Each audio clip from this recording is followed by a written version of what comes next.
கண்ணதாசன் என்ன சொல்றாருன்னா, ஒருவன் வாழ்நாளிலே செய்யக்கூடிய நன்மை தீமைகளுக்குரிய பலன் அவன் வாழ்நாளிலே அதே அளவில் அவனுக்கு திரும்பி வந்து சேருகிறது.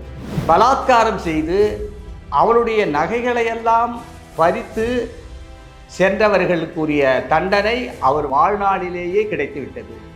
இது கடவுள் கொடுத்த தண்டனை. இது எவ்வளவு ஒரு முரண்பட்ட, அதை இன்னும் கொஞ்சம் கடுமையாக சொல்லினா ஒரு மோசடியான ஒரு பதிவு அவர் கருத்து. இதுதான் மதவாதிகளினுடைய ஏமாற்று தந்திரம்.